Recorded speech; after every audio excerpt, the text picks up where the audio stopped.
It is the most powerful book you will ever own. It doesn't have a plot, the main character's photo is usually questionable, and if you lose it, you legally cease to exist. Okay, calm down, drama queen. You don't cease to exist. You just get stuck in a very expensive room at the embassy. Same thing, Sophia. Welcome back to episode 3 of the Layover Lounge. I'm Adam. And I'm Sophia. Today, we are obsessing over the little booklet that rules our lives, the passport. But before we get to the booklet, Adam, we have to talk about its evil stepsister, the visa. Ugh, don't remind me. For the listeners who've never had the pleasure of applying for one, Adam, how would you define a visa? A visa. Easy. A visa is technically a document, but emotionally, it's a $100 donation you make to a foreign government just so they can look at your bank account and say, maybe. Maybe. That is so accurate. It's like paying a cover charge for a club, but the bouncer is a bureaucrat who hates your font choice. Exactly. It's a toxic relationship. You beg them, please let me in, I promise I'll leave. And they're like, we need a letter from your employer, your mother, and a blood sample first. A blood sample? It feels like that. But seriously, the distinction is wild. The passport says, I am a citizen of this place.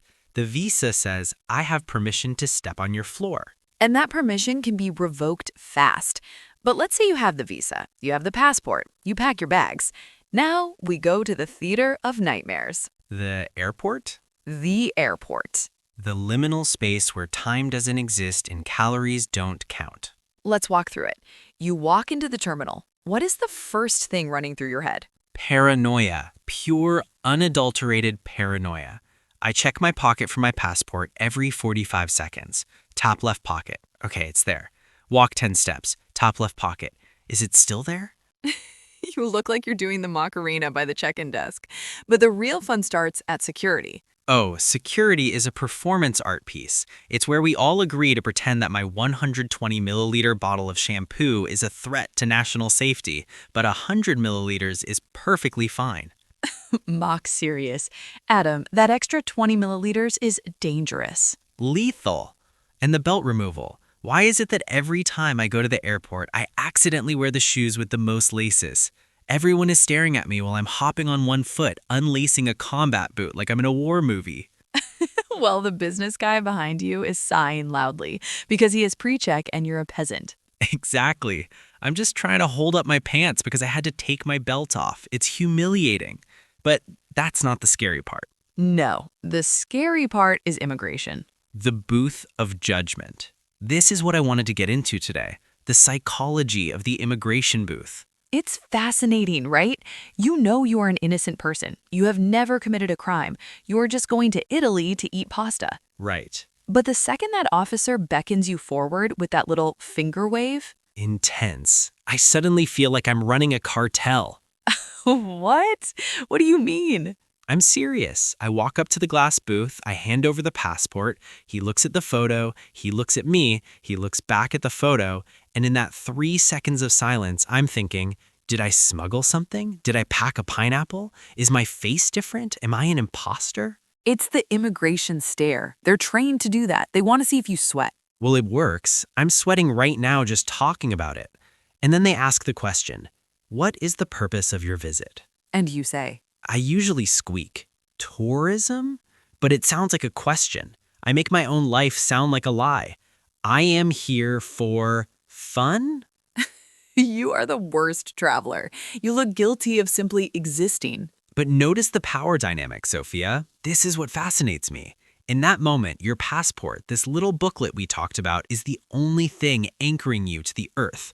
Without that stamp, you are in limbo. You are nowhere. That's actually a really profound point. We joke about the bad photos, but the passport is basically a book of trust. It's one country telling another country, hey, this guy Adam, he's weird and he sweats too much, but he's one of ours. Please treat him nicely. He sweats too much.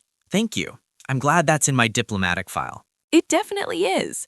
But hey, have you ever noticed how different the stamps are? I'm going with the Norwegian passport. Ooh, the Norwegian one. Why? Not the design now, but the new design. It's absolutely stunning. When you shine a UV light on the visa pages, the northern lights, the aurora borealis, appear over the mountains. Wait, are you serious? I am dead serious. It's a literal show. Every border officer gets a little light show when they check your details. It's functional art. It says, I am a citizen of a beautiful, freezing cold country, and I have a secret light show in my pocket. And your passport says, I am a citizen of a country, and my photo makes me look like a startled owl. Correct. But hey, it's the possibility I'm buying. But let's zoom out for a second. We've talked about the stress of the process, the bureaucracy, the gate lice, and the fear of the man in the booth.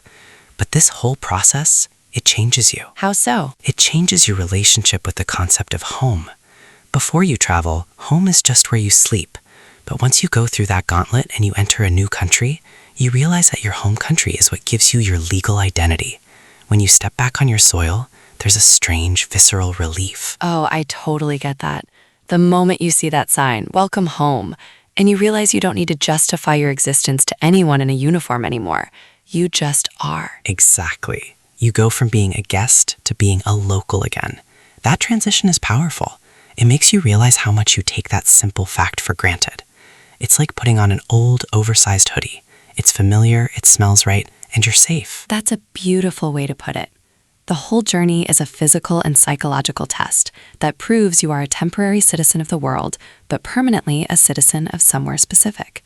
But let's be real. Even after all that sentimentality, the absolute worst part is the luggage claim. Of course, the practicalities ruin the poetry. It does. You wait 45 minutes for a suitcase that looks exactly like the one belonging to 70 other people, and the anxiety of watching the bag go around. Is it mine? No. Is that mine? No. You have that mini heart attack every time a black hardshell case rolls past. And you always assume the worst. My luggage is lost, they're sending my socks to Istanbul, my entire wardrobe is on a one-way trip to nowhere. And it's always the last bag off the belt. Always. After the family of 5 with the brightly colored custom-painted luggage has already left. They win. They understand the system. They embrace the chaos with a fluorescent bag. I need to get a bright pink one. You absolutely should.